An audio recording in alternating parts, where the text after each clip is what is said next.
오늘 오후 예배 함께 살펴볼 하나의 말씀은 로마서 11장 33절에서 36절 말씀입니다. 로마서 11장 33절에서 36절 말씀, 제가 가진 성경으로는 신약성경 256면에 위치하고 있습니다. 제가 한 절, 그리고 성도님께서 한 절 번갈아 가면서 교독하도록 하겠습니다. 제가 먼저 33절 읽겠습니다.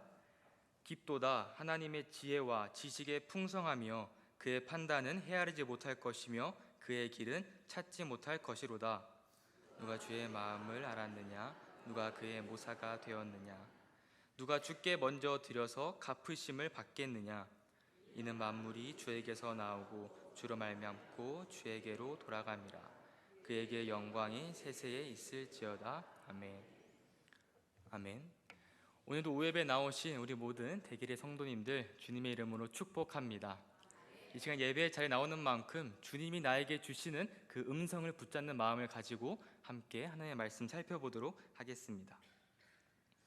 어느 한 놀이터에서 개미 무리가 살고 있었습니다. 근데 그 개미 무리 중에 유난히 힘이 센 개미가 한 마리 있었습니다. 다른 개미들은 몇 마리가 달려들어야 겨우 들 수 있는 쌀 한 톨도 그 개미에게는 거뜬하였고, 또 심지어 그 개미는 쌀 두 톨도 혼자 들어서 던질 수 있는 엄청난 힘을 가지고 있었습니다. 그만큼 이 개미는 개미들 사이에서 힘이 좋기로 소문이 나 있었고요. 개미 마을에 힘이 필요한 일이 생기면 뚝딱뚝딱 자신이 가진 힘을 활용해서 해결하기도 하였습니다. 개미 사이에서는 천하무적이었고 개미계의 슈퍼 히어로라도 말할 수 있었습니다. 그렇게 몇 년을 지내다 보니까 이 개미는 기고만장하게 되었고 더 이상 무서울 게 없어졌습니다. 그래서 이제는 이 개미가 자기가 가진 힘을 더 많은 이들에게 보여주고 싶다라는 생각을 하게 되었습니다. 어디로 가야 많은 이들에게 자랑할 수 있을까 고민하다가 한 친구 개미로부터 시장에 가게 되면 많은 사람들이 모여있다는 이야기를 듣게 됩니다. 그리고 그 시장에 가서 사람들이 잘 볼 수 있도록 길 한복판에 서서 자신이 개미들 사이에서 했던 대로 쌀 두 톨을 높이 들고 멀리 던지는 그러한 멋진 묘기를 보여주게 됩니다. 그런데 그 개미가 얼마나 작습니까? 그 개미의 모습을 바라봐주는 사람은 한 사람도 없었고, 몇 번을 반복해도 자기에게 관심을 가져주는 사람은 없었습니다. 그리고 안타깝게도 이 길 한복판에 서 있던 개미는 얼마 지나지 않아 엄마와 함께 시장에 따라온 철없는 어린아이의 발에 밟혀서 죽어버리게 됩니다. 사랑하는 성도 여러분, 이 이야기가 의미하는 바가 무엇일까요? 남들보다 힘이 적어도 두세 배나 셌던 이 개미가 결국 개미 세상 밖에서는 다른 개미와는 다를 것 없는 그저 작은 어린아이에게 밟히기만 해도 죽을 수밖에 없는 개미에 불과했다라는 것입니다. 그저 개미들 사이에서만 힘이 유독 강했던, 한마디로 우물한 개구리와도 같았다라는 것입니다. 그런데 이런 우물한 개구리와도 같은 모습이 이 개미뿐만 아니라 우리에게도 있을 때가 있는 것 같습니다. 좁은 세상에서 사는 사람은 자기가 아는 것이 전부라고 생각하고 내가 최고라고 생각합니다. 하지만 넓은 세상에 나와보면 나보다 더 뛰어난 사람들이 있고 내 시야가 정말 좁았다는 것을 깨닫게 됩니다. 우리 성도님들께서는 아이들을 직접 키워보셨기 때문에 저보다도 더 잘 아시겠지만, 이제 막 초등학교에서 중학교로 올라가는 시기가 되게 되면 아이들에게 무엇이 찾아오나요? 사춘기가 찾아오게 됩니다. 이 사춘기가 찾아오면은 아이들이 모두가 이런 생각을 한다고 합니다. 나도 어른처럼 알 건 다 아는 나이야. 물론 저도 많이 산 것은 아니지만 많이 먹어봤자 14살, 15살 이렇게 먹은 친구들이 그런 말을 하는 것을 보는 저희의 마음 가운데 어떤 생각이 듭니까? 웃기고 있네, 가소롭다, 귀엽게만 보이죠. 우리가 보기에는 그 아이들은 우물한 개구리의 모습과도 같습니다. 그렇다면 이 아이들만 아니라 어른이 된 우리는 모든 것을 다 알고 있나요? 저는 그렇지 않습니다. 이 세상의 모든 지식을 다 알기는커녕 당장 10초 뒤에 나에게 어떤 일이 발생할지도 모른 채 살아가는 것이 바로 우리 인간의 모습입니다. 사실 당연한 것입니다. 왜냐하면 우리 인간은 유한한 존재이기 때문입니다. 모든 것을 경험하기에는 세상이 참 넓고 우리 인간은 길면 100년, 이제는 과학이 발전해서 120년의 세상을 살아가지만 결국에는 죽을 수밖에 없는 유한한 인간이라는 것이죠. 그런 의미에서 사람은 평생 동안 우물한 개구리와도 같이 살게 되는 것 같습니다. 그런데요, 감사한 것은 우리가 우물한 개구리와 같은 인생을 살아가기에 하나님 나라 백성은 겸손할 수 있다라는 것입니다. 왜 그럴까요? 창세기 1장에 기록된 바와 같이 하나님께서 말씀으로 창조하신 이 놀라운 세상을 우리는 단 1%도 제대로 이해할 수 없기 때문입니다. 다시 말하면 우리는 이 세상의 창조주 되시는, 또 세상 만물의 주관자 되시고 이 세상을 다스리시는 하나님께 의존해야만 이 세상을 우리의 존재의 목적에 답게 살아갈 수 있다라는 것입니다. 그래서 우리는 더욱더 하나님께 매달리고 하나님의 말씀에 순종하는 삶을 살아갈 수밖에 없게 되는 것이죠. 이것이 현명한 삶인 것입니다. 오늘 우리가 함께 읽은 본문도 이 진리를 아주 잘 드러내주고 있습니다. 오늘 본문인 로마서는 사도 바울이 기록한 책인데요, 우리가 시중에서 파는 책을 한 권 읽는다고 해도 그 책을 지은 저자가 누구인지 아는 것과 모르고 읽는 것은 천차만별입니다. 왜냐하면 어떠한 편지나 글은 저자의 상황이나 저자의 상태를 반영하고 있기 때문입니다. 그래서 이 성경의 궁극적인 저자는 하나님이시지만 하나님께서 인간의 상황과 여건을 사용하셔서 성경을 기록하셨기 때문에 성경의 풍부한 의미를 알기 위해서는 성경의 각 권의 저자가 누구인지 아는 것은 중요합니다. 그런 의미에서 오늘 책을 기록한 사도 바울은 어떤 사람일까요? 아마 신앙생활을 하시면서 이 바울에 대해서 정말 많이 들어보셨을 것이라고 생각합니다. 먼저 바울은 이스라엘 사람, 다시 말해 유대인이었습니다. 그래서 베냐민 지파 출신으로서 태어난 지 8일 만에 구약의 전통에 따라서 할례를 받았던 정통 유대인이었습니다. 그래서 선교를 떠나기 전에는 헬라 이름인 바울을 사용하지 않고 유대식 이름인 사울을 사용하기도 했습니다. 지금부터는 편의를 위해서 이 바울로 호칭을 통일해서 부르도록 하겠습니다.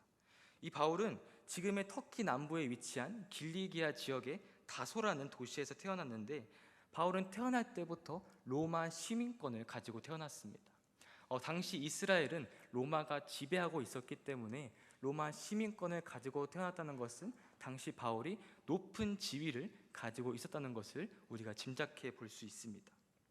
또한 바울은 오늘날 영어와도 같이 당시 세계 공용어였던 그리스어도 능통하게 했고 율법 공부도 열심히 했습니다. 당시 가장 유명한 율법 선생님이자 사람들에게 크게 존경받던 가말리엘이라는 선생님 아래에서 율법 교육도 받았습니다. 이 가말리엘이라는 사람을 오늘 쉽게 설명하면요, 오늘날 학생들의 공부를 책임지는 1타 강사라고 할 수 있습니다. 바울은 당시 1타 강사였던 가말리엘 아래에서 율법을 교육받았던 것입니다. 바울이 얼마나 엘리트였는지, 그가 얼마나 똑똑했었는지 우리가 짐작해 볼 수 있는 것이죠. 그런데 이러한 바울에게 눈의 가시와도 같은 사람들이 있었습니다. 그들은 바로 예수님을 믿는 그리스도인들이었습니다. 우리가 지금은 바울을 우리 신앙의 훌륭한 선배로서 그가 기록한 수많은 서신들을 통하여서 하나님의 말씀을 듣곤 하지만, 바울이 처음에는 이렇게 하나님의 말씀을 잘 따르고 예수님을 믿는 신실한 자는 아니었습니다. 처음에 바울은 예수님이 구원자라는 사실을 부인하는 유대인이었습니다. 바울의 생각에는 예수님은 그저 흉악한 죄인에 불과했던 것이죠. 그래서 그는 예수님을 전했던 스데반이 돌에 맞아 순교할 때 스데반이 죄가 있다고 증인을 서기도 하였고요, 또 스데반이 죽는 것을 당연하게 여기며 예루살렘 교회에서 예수님을 믿는 그리스도인들을 핍박하고 박해하며 그들을 감옥에 가두기도 했던 사람입니다. 그래서 이 바울의 괴롭힘을 견디지 못하여서 예루살렘에 살고 있던 수많은 그리스도인들이 여러 지역으로 도망쳐 흩어지기도 하였습니다. 그런데 이 바울이 얼마나 끈질긴지 예루살렘에서 그리스도를 내쫓았던 것에 멈추지 않고 그들을 쫓아가서 잡아서 감옥에 넣으려고 하였습니다. 그래서 그리스도인들을 다시 잡기 위하여 다메섹으로 가게 됩니다. 잘 아시다시피 다메섹으로 가는 길에 어떤 일이 일어났죠? 호련히 하늘로부터 빛이 있어서 바울을 감쌌고 그 속에서 바울은 예수님을 만나게 됩니다. 예수님을 만나게 되고 바울은 이제까지 본인이 자신의 죄악들을 깨닫고 하나님 앞에 철저히 회개하며 예수님을 뜨겁게 만나게 되죠. 지금까지는 자기가 믿고 싶은 대로 믿고 자기가 하고 싶은 대로 하고 살았다면 이제는 하나님의 뜻대로 하나님의 말씀대로 살아가기를 다짐하고 수많은 지역을 다니며 복음을 전하는 예수 그리스도가 우리의 구원자이심을 증언하는 복음의 전달자로서의 사명을 감당하게 됩니다. 이제까지 바울이 본인의 삶의 주인의 자리에 있었다면 이제는 삶의 주인의 자리를 하나님께 돌려드리게 된 것입니다. 우리 성도님들께서는 언제 예수님을 인격적으로 만나셨습니까? 이 자리 가운데에는 모태신앙으로서 어려서부터 자연스럽게 예수님을 만나게 되신 분도 있을 것이고 아니면 바울처럼 하나님께 한번 호되게 혼나고 하나님을 만나신 분도 있으실 것입니다. 저도 하나님께 호되게 혼나고 하나님을 만난 케이스인데요. 그런데 비록 하나님께 호되게 혼났더라도 그를 통하여서 그 호되게 혼남을 통하여서 하나님을 만나게 된 것이 우리가 가진 그 어떤 것과도 바꿀 수 없는 가장 귀한 은혜요, 선물이요, 축복임을 믿으시기를 바랍니다. 우리가 언제 예수님을 만났는지에는 차이가 있을 수 있지만 예수님을 만났다는 사실이 우리 모두에게 동일한 큰 변화를 가져옵니다. 그것은 바로 예수님 만나기 이전에는 내가 삶의 주인이었다면 예수님을 만난 이후부터는 하나님께서 나의 삶의 주인이 되신다는 사실입니다. 그리고 그 삶의 주인이 바뀌었다면 우리 삶의 목적 또한 당연히 변화될 수밖에 없는 것이죠. 예수님을 뜨겁게 만났던 바울의 삶 어떻게 변화되었습니까? 바울은 총 3차례의 전도 여행을 다니면서 많은 사람을 만났습니다. 그런데 종종 사람들을 만날 때 바울의 마음 가운데 안타까움이 일어났습니다. 왜냐하면 자신이 예수님 만나기 이전에 그랬던 것처럼 여전히 많은 사람들이 자신의 삶의 주인이 본인이라고 생각하며 자기가 하고 싶은 대로 자기가 믿고 싶은 대로 믿으며 살고 있었던 것을 발견하게 되었기 때문입니다. 특히 바울이 전도 여행을 다니는 지역들은 수많은 철학과 사상들이 가득했습니다. 어떤 사람들은 자신의 쾌락을 따라 살아가야 한다고 주장하기도 하였고 또 어떤 사람들 이와 반대로 우리가 금욕적인 삶을 살아야 한다고 주장하기도 하였습니다. 또 어떤 사람들은 만물의 기원이 물이요, 불이요, 공기라고 이야기하였고 또 숫자 7이 행운을 의미하며 숫자 10은 전능을 의미한다고 하는 신비주의를 따르는 사람들도 있었습니다. 이러한 잘못된 신념들은 오늘날 우리 주위에서도 쉽게 발견할 수 있는 것들이죠. 그런데 이러한 현실 속에 있는 로마 교회에게 오늘 본문에서 바울은 어떻게 이야기하고 있을까요? 로마서 11장 33절 말씀 제가 읽어드리겠습니다. 깊도다 하나님의 지혜와 지식의 풍성함이요. 서두에 말씀드렸다시피 이 사도 바울은 당시 엘리트 코스를 밟아서 학식이 그 누구와 비교해도 뛰어날 만큼 풍부했던 자입니다. 그런데 그러한 바울조차도 하나님의 지혜와 지식은 그 어떤 사상이나 철학들보다도 뛰어나며 깊으며 풍성하며 완전하다는 것을 우리에게 알려주고 있다는 것입니다. 다시 말하면 하나님보다 지혜로운 사람은 없고 그 어떠한 세상의 지식과 철학도 하나님의 지식을 뛰어넘을 수 없으며 하나님의 지혜와 지식은 무한하다라는 것입니다. 사랑하는 성도 여러분, 성도님들께 하나님은 어떤 분이십니까? 우리가 너무 자주 그리고 많이 들어서 때로는 우리가 하나님이 어떠한 분인지를 잊고 살아갈 때가 있는 것 같습니다. 그저 하나님께서는 내 옆에서 나의 하소연을 들어주시고 또 나의 기도에 기계적으로 응답해 주어야만 하는 나의 모든 간구에 응답하실 의무가 있는 요술램프 지니와도 같게 생각하고 있진 않은지 돌아보게 됩니다. 그러나 본문에 등장하는 사도 바울의 고백과 동일하게 우리 이 성경은 하나님을 이렇게 말씀하고 있습니다.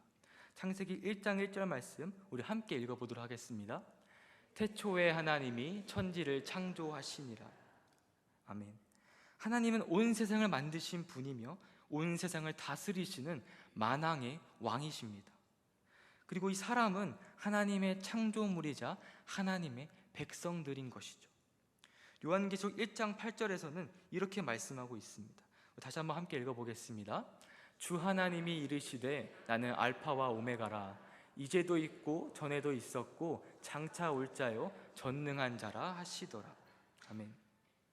우리 사람은 고작해야 100년 정도 이 세상을 살고 떠나가지만 하나님께서는 세상이 시작하기 전부터 계셨고 앞으로도 영원히 온 세상을 다스리시는 분이시라는 것입니다. 유한한 사람과 무한한 하나님은 절대 비교조차 할 수 없다라는 것이죠.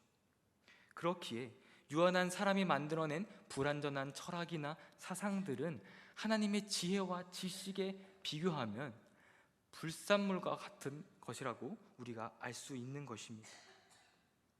그런데 하나님께서는 감사하게도 유한한 우리에게 그 무한한 하나님의 지혜의 말씀을 주셨습니다. 무엇을 통해서 주셨을까요? 우리 앞에 있는 이 성경을 통해서 우리에게 주셨습니다. 우리는 이 성경을 통하여서 하나님의 지혜가 어떤 지혜인지 알 수 있게 된 것이죠. 그런 하나님의 큰 은혜를 받은 우리가 보여야 할 태도는 무엇일까요? 그 놀랍고도 오묘한 하나님의 말씀을 우리가 읽고 묵상하고 우리가 그 말씀대로 살아가는 것입니다. 이 시간 예배의 자리에 나오신 우리 모든 성도님들께서는 그 하나님의 말씀을 사모하는 분들인 줄로 믿습니다. 이 시간 그 하나님의 지혜가 우리 대길의 모든 성도님들에게 가득하시기를 주님의 이름으로 축복합니다. 계속해서 말씀을 살펴보게 되면 본문 34절과 35절에 이렇게 기록되어 있습니다. 제가 읽어드리겠습니다. 누가 주의 마음을 알았느냐? 누가 그의 모사가 되었느냐? 누가 주께 먼저 드려서 갚으심을 받겠느냐? 이 구절들은 총 3개의 의문문으로 이루어져 있습니다. 그런데 여기에 등장하는 이 의문문은 조금 일반적인 의문문과는 조금 다릅니다. 우리는 의문문을 질문이라고도 하는데요, 이 질문은 상대방의 답을 기대하고 하는 것입니다. 그런데 여기서 사용된 의문문은 수사 의문문이라는 것으로 이미 답이 정해져 있지만 그 사실을 강조하기 위해서 사용하는 의문문입니다. 대표적인 예로 이런 말이 있습니다. 한 커플이 어떤 문제로 인해서 격렬하게 싸우고 있었습니다. 근데 그때 그 커플 중에 한 사람이 이렇게 말하죠. 네가 나한테 해준 게 뭐가 있어? 이 말의 뜻이 무엇일까요? 너가 지금 나한테 해줬던 것을 1부터 10까지 다 나한테 말해봐, 이런 뜻일까요? 이 말의 뜻은 너가 나한테 해준 게 없다는 것을 강조하기 위해서 사용하는 말이죠. 이와 비슷하게도 오늘 본문에 기록된 말도 누가 주의 마음을 알았느냐, 누가 그의 모사가 되었느냐, 누가 주께 먼저 드려서 갚으심을 받겠느냐라는 이 말씀은 그 누구도 주의 마음을 알 수 없고 그 누구도 주님의 판단에 영향을 미칠 수 없으며 그 누구도 하나님께 무언가를 들어서 우리가 은혜를 받은 것이 아니라 그저 하나님께서 우리를 사랑하시기에 값없이 은혜를 선물로 주셨다라는 것입니다. 바울은 지금 이 의문문들을 통해서 그 누구도 감히 침범할 수 없는 하나님의 절대 주권을 이야기하고 있는 것이죠. 성도 여러분, 나라를 이룰 때 필요한 3가지 요건 잘 아실 것이라고 생각합니다. 국민, 영토, 주권입니다. 그 중에 주권은 사람이 살아가는데 가장 중요한 권리를 이야기하죠. 그러면 우리 삶의 주권은 누구에게 있을까요? 세상 사람들은 그 삶의 주권이 나에게 있다고 이야기하며 내 마음대로 살아가도 된다고 이야기합니다. 마치 예수님을 만나기 전 바울의 모습과도 같죠. 그러나 다메섹에서 예수님을 만나 새 사람이 된 바울이 이제 그 주권이 나에게 있지 않음을 고백했던 것처럼 예수 그리스도를 믿는 그리스도인들에게 우리의 삶의 주권은 내가 아니라 하나님께 있음을 기억하시기를 주님의 이름으로 축복합니다. 이러한 하나님의 절대 주권은 오늘 본문 36절에서 더욱 강조되고 있습니다. 우리 36절 말씀 함께 읽어보도록 하겠습니다. 이는 만물이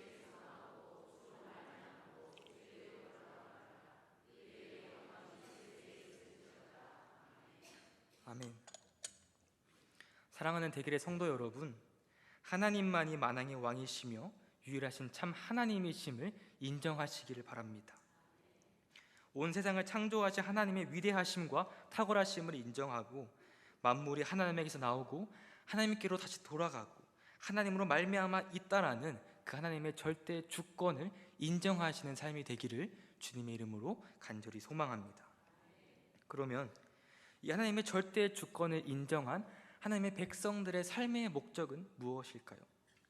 나의 주권을 내려놓고 하나님의 주권을 붙잡은 하나님의 백성들은 하나님의 지혜와 지식을 따라 살기로 결심해야 합니다. 다시 말하면 우리가 보여줘야 하는 모습은 그 하나님의 절대 주권에 대한 순종의 모습이라는 것입니다. 그런데요, 하나님의 생각과 뜻이 우리의 마음과 똑같으면 정말 좋겠지만 때로는 이 하나님의 절대 주권이 우리의 생각과는 다르게 흘러갈 때가 있습니다. 우리의 생각과 뜻대로, 심지어 우리의 기도대로 하나님의 주권이 임하지 않을 때가 있다라는 것입니다. 그러면 이러한 상황 속에서 우리가 취해야 할 태도는 무엇일까요? 우리의 지혜와 지식으로는 도저히 하나님을 이해할 수 없으니 그냥 하나님께서는 하나님의 일을 하시게 두고 나는 그냥 내 하고 싶은 대로 살아야겠다, 이런 마음을 가지면 될까요? 이러한 상황에 처한 대표적인 인물이 이 성경에서 우리가 찾아볼 수 있습니다. 그 인물은 바로 다윗입니다. 하나님께서는 선지자 나단을 통하여서 다윗과 밧세바 사이에서 낳은 아들이 죽게 될 것이라고 말씀해 주셨습니다. 그래서 다윗은 하나님께 제발 이 아들을 살려달라고 울고 부르짖으면서 금식하며 하나님께 기도하며 간구했습니다. 그러나 이 다윗의 기도와는 다르게, 다윗의 간구와는 다르게 하나님의 절대 주권 가운데 다윗의 아들은 죽게 되었습니다. 이때 다윗의 반응을 함께 살펴보도록 하겠습니다. 사무엘하 12장 20절 말씀 우리 함께 읽어보도록 하겠습니다. 다윗이 땅에서 일어나 몸을 씻고 기름을 바르고 의복을 갈아입고 여호와의 전에 들어가서 경배하고 왕궁으로 음식을 그 앞에 차리게 하고 먹은지라. 아멘. 다윗이 가장 먼저 했던 행동은 자신의 모습을 정돈하고 하나님 앞에 경배하러 나아갔습니다. 이 말이 무슨 의미일까요? 다윗이 비록 나의 뜻과는 다른 결과가 내 앞에 펼쳐졌지만 다윗 자신은 하나님의 절대 주권을 인정하였고 그 하나님의 뜻에 순종했다라는 것입니다. 사랑하는 성도 여러분, 하나님의 절대 주권에 순종한 다윗 앞에 어떠한 일이 펼쳐집니까? 사무엘하 12장에 다윗의 아이가 죽은 후 바로 다음에 이어지는 이야기는 솔로몬의 탄생 이야기입니다. 사무엘하 12장 24절 제가 읽어드리겠습니다. 다윗이 그의 아내 밧세바를 위로하고 그에게 들어가 그와 동침하였더니 그가 아들을 낳음에 그의 이름을 솔로몬이라 하니라. 여호와께서 그를 사랑하사. 하나님의 절대 주권을 인정하고 그 말씀에 순종했던 다윗에게는 비록 사랑하는 아이를 잃었던 슬픔을 겪었지만 하나님께서 사랑하시는 자 솔로몬을 낳게 됩니다. 그리고 그 솔로몬은 하나님의 약속과 같이 이스라엘 가운데 이전에도 없었고 이후에도 없을 전무후무한 번영을 이루게 됩니다. 사랑하는 성도 여러분, 때로는 우리의 삶이 다윗과 같을 때도 있습니다. 우리가 처한 상황 가운데 우리 마음 가운데 스멀스멀 피어오르는 내가 내 삶의 주인이 되고자 하는 욕망, 나의 주권이 내세워질 때가 있다라는 것입니다. 하나님, 나 지금 이렇게 아픈데 제발 나 좀 빨리 회복시켜 주세요. 하나님, 이번에는 회사에서 승진해야 되지 않겠습니까? 하나님, 이번에 대입을 준비하는 우리 손자, 손녀, 아들, 딸들이 적어도 인서울은 해야 되지 않겠습니까? 우리는 종종 이러한 기도 제목을 붙잡고 기도할 때가 있습니다. 우리의 기도가 하나님의 뜻에 합당하여서 우리의 기도대로 이루어지면 얼마나 좋겠습니까? 그런데요, 우리의 기도가 늘 이루어지던가요? 만약 우리의 기도가 이루어지지 않을 때 우리의 모습은 어떻던가요? 내 욕망대로 나의 주권을 이루어 주시지 않은 하나님을 미워하거나 때로는 하나님을 원망하며 나아가지는 않았는지 돌아보게 됩니다. 사랑하는 대글의 성도 여러분, 하나님의 절대 주권을 믿으시기를 바랍니다. 비록 나의 뜻과 생각처럼 일이 풀리지 않더라도 하나님의 그 절대 주권을 인정하고 하나님의 말씀 앞에 순종으로 나아갈 수 있기를 바랍니다. 그리할 때 우리 생각과 우리의 지식으로는 감히 예측할 수도 없는 하나님의 위대하시고 놀라우신 역사가 우리의 삶 가운데 펼쳐질 것을 반드시 믿으시기를 주님의 이름으로 축복합니다. 사람들은 역사상 가장 위대한 물리학자로 알버트 아인슈타인을 뽑습니다. 이 아인슈타인은요, 일반 상대성 이론과 특수 상대성 이론으로 시간과 공간의 개념을 바꾸었다고 이야기합니다. 저도 잘 모릅니다. 그냥 이 아인슈타인이 얼마나 똑똑하고 위대했던 사람인지 그의 역사가 우리에게 알려주고 있습니다. 그런데 이처럼 똑똑했던 아인슈타인이 이런 명언을 남겼습니다. 이 세상에서 가장 이해할 수 없는 말은 이 세상을 이해할 수 있다는 말이다. 다시 말하면 사람이 이 세상을 이해하는 것은 불가능하다는 것입니다. 수많은 연구 업적을 이뤄낸 노벨상까지 수상한 천재 아인슈타인이 왜 이런 말을 했을까요? 연구를 하면 할수록 인간의 지혜로는 도저히 이해할 수 없는 불가사의한 법칙과 현상들을 그가 발견했기 때문입니다. 그처럼 똑똑하고 툭질났던 아인슈타인도 하나님이 만드신 이 세상을 이해하는 것은 불가능했다라는 것이죠. 저도 아인슈타인의 말에 공감이 되는 것 같습니다. 절대 오해하지 말 것은 제가 아인슈타인처럼 똑똑하다는 말이 아니라 제가 현재 총신대학교 신학대학원에서 학업을 감당하고 있는데요, 그곳에서 공부를 하면 할수록, 그리고 실제 나의 삶에서 하나님을 경험하면 경험할수록 스스로의 부족함을 느끼는 것 같습니다. 그리고 내가 믿는 하나님의 크고 위대하심과 절대 주권 앞에 겸손한 마음을 가질 수밖에 없게 되는 것 같습니다. 그런데 감사한 것은요, 그렇기에 더욱 하나님을 높일 수밖에 없다라는 것입니다. 우리가 더욱더 하나님께 매달리고 하나님만을 찬송하고 하나님만을 예배할 수밖에 없다라는 것입니다. 오늘 본문의 바울도 그렇게 고백하고 있습니다. 본문 36절에서 바울은 이렇게 이야기합니다. 그에게 영광이 세세에 있을지어다. 아멘. 여기서 그는 하나님을 가리키는 것이죠. 이것이 하나님의 절대 주권 앞에 선 인간이 보여야 할 태도이며 하나님의 백성의 목적이 되는 것입니다. 사랑하는 대길의 성도 여러분, 오늘 본문에 기록된 것처럼 하나님 나라의 백성으로서 왕이신 하나님의 절대 주권을 인정할 수 있기를 바랍니다. 그 무한하신 하나님의 풍성한 지혜와 지식을 인정하고 하나님의 말씀에 순종하며 살아갈 수 있는 저와 여러분들이 되시기를 간절히 바랍니다. 그래서 우리의 삶이 하나님의 절대 주권에 순종하며 나를 위해 사는 삶이 아니라 하나님을 찬양하며 하나님의 영광을 위해 살아가는 저와 여러분들이 될 수 있기를 주님의 이름으로 간절히 축복합니다. 기도하시겠습니다. 사랑하는 하나님 아버지, 감사합니다. 하나님의 값없는 그 은혜로 우리를 자녀 삼아주시고 하나님의 백성으로서 하나님께 예배하게 하심에 감사드립니다. 하나님, 이제까지 삶의 주인의 자리에 내가 앉아있진 않았는지 회개하며 나아갑니다. 온 세상의 창조주이시고 통치자이시며 구원자이신 하나님을 우리의 삶의 주인으로 모시고 그 하나님의 절대 주권을 인정하며 나아가는 우리의 삶이 될 수 있도록 도와주시옵소서. 그로 말미암아 우리의 삶의 목적이 하나님의 의를 구하고 그의 뜻을 행하는 하나님께 영광 올려드리는 삶이 될 수 있도록 우리를 붙잡아 주시옵소서. 이 모든 말씀 살아계신 예수 그리스도의 이름으로 기도드립니다. 아멘.